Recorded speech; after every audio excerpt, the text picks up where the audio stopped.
Alors, supposons maintenant que je sois un homme ou une femme d'action, un praticien.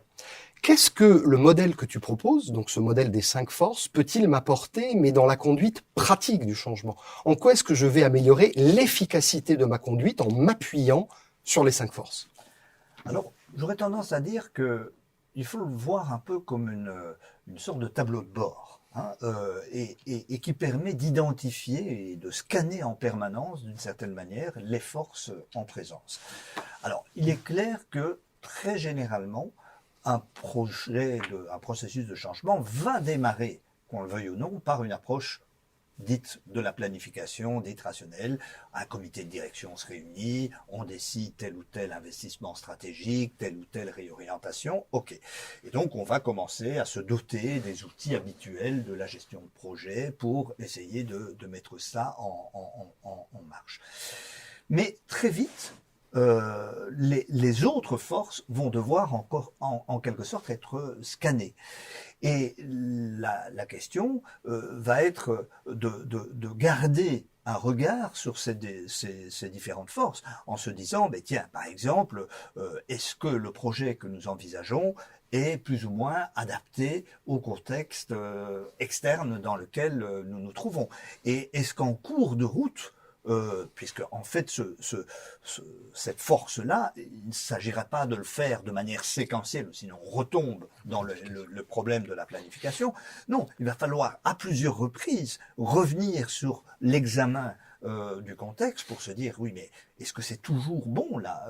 On avait dit qu'on ferait ça en raison de tel ou tel facteur de contexte, mais entre-temps, est-ce qu'il n'y a pas eu des évolutions qui font qu'il faut faire une inflexion?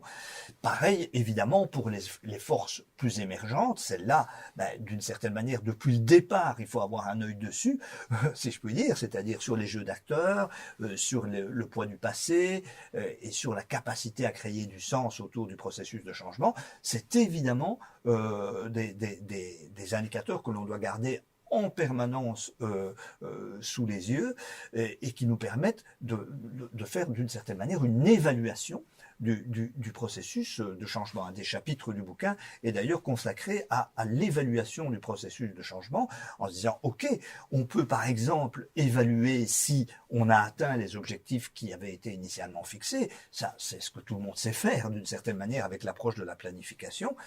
Mais on peut, les autres forces permettent également de checker, d'évaluer d'autres indicateurs. Est-ce qu'on est plus ou moins adapté au contexte? Est-ce qu'on est plus ou moins arrivé à un compromis satisfaisant entre les différentes parties prenantes? Je dis bien satisfaisant, pas optimal, comme le dirait l'approche de la planification. Est-ce qu'on est plus ou moins capable de raccrocher le projet au projet en cours dans l'organisation? Est-ce qu'il y a un stock de connaissances partagées entre les différents acteurs de la vie de l'organisation qui fait que finalement il y a la création de sens partagés?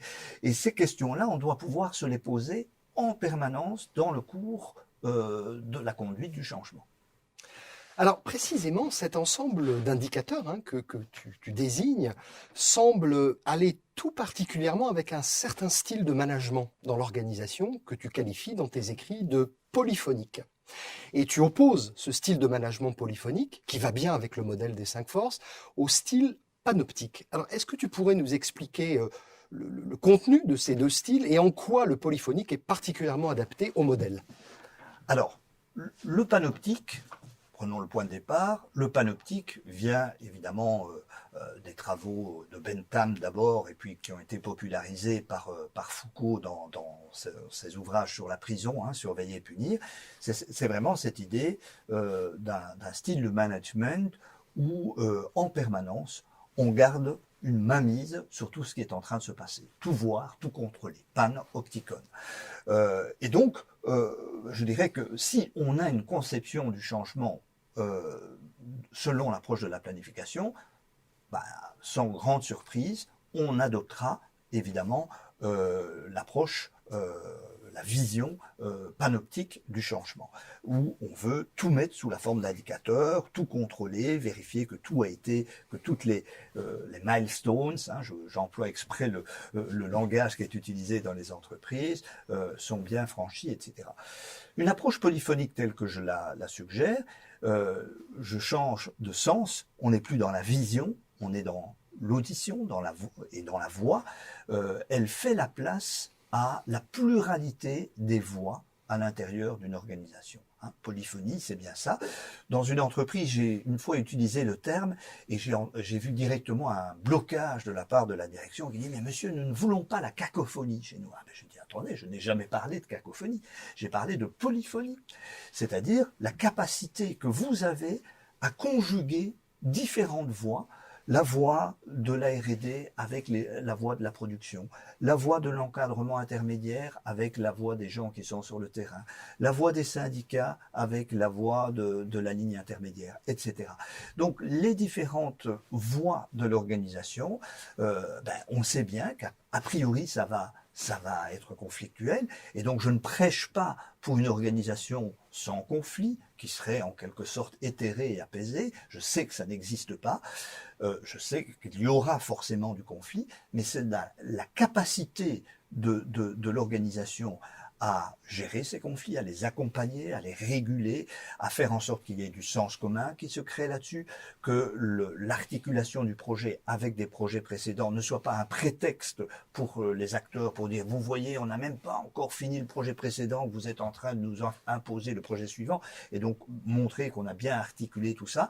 C'est ça la polyphonie, c'est d'arriver à prendre en compte finalement les différentes composantes du modèle des 5 forces et reconnaître qu'on n'a pas à l'avance la solution. Donc il y a une part, évidemment, d'improvisation, d'émergence.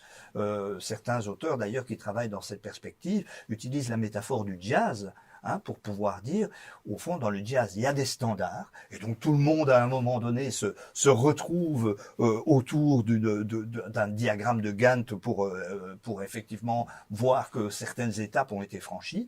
Mais entre les étapes, on fait de l'impro, on a un petit solo, on prend du temps pour faire quelque chose sur le côté, etc. Et c'est sans doute ça qui fait la qualité de l'œuvre finale.